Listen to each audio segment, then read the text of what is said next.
நேற்று இரவு வரை கூட்டணி கட்சியோடு பேசி ஒரு ஒப்பந்தத்தை முடித்துவிட்டுத்தான், அது வெற்றிகரமாக முடித்துவிட்டுத்தான், எல்லோரும் பாராட்டக்கூடிய வகையை முடித்துவிட்டுத்தான் இன்றைக்கு நீங்கள் எல்லாம் வாட்ஸ்அப்பில் சோசியல் மீடியாவெல்லாம் பார்த்திருக்கலாம்.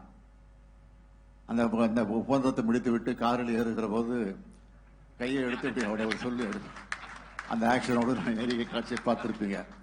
அதை நான் திட்டமிட்டு செஞ்சது இல்லை. காரில் ஏற வருகிற போது அங்க எதிரில் நின்று கொண்டு இருக்கக்கூடிய பத்திரிகை நிபுணம் பார்த்து என்ன முடிஞ்சிச்சான்னு கேட்டாங்க. முடிஞ்சிருச்சுன்னு சொன்ன அவ்வளவுதான். அது இன்றைக்கு ஒரே வைரலாகி எல்லாம் முடிஞ்சிச்சு, ஆல் பினிஷ் அப்படின்னு சொல்ற மாதிரி இன்றைக்கு அந்த காட்சிகள் எல்லாம் வெளியாகி கொண்டிருக்கிறது. அதையெல்லாம் நீங்கள் பார்த்திருப்பீர்கள். ஆகவே அந்த மகிழ்ச்சியோடு தான் வந்திருக்கிறேன்.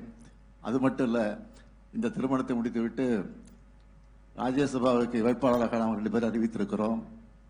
கூட்டணி கட்சிக்கு 2 பேருக்கு கொடுத்திருக்கிறோம், 2 இடங்களை கொடுத்திருக்கிறோம்.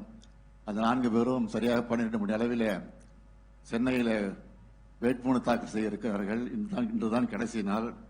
நான் வந்தே தீர வேண்டும் என்று அவர் கட்டளையிட்டு இருக்கிறார்கள். நாம் வழக்கமாக செல்வது உண்டு. ஆக இதை முடிச்சுட்டு உடனடியாக நான் செல்ல வேண்டிய சூழ்நிலை இருக்கிற காரணத்தினால்தான் வேகமாக வந்து வேகமாக திருமணத்தை முடித்து வைத்துவிட்டு நான் செல்லவிருக்கிறேன்.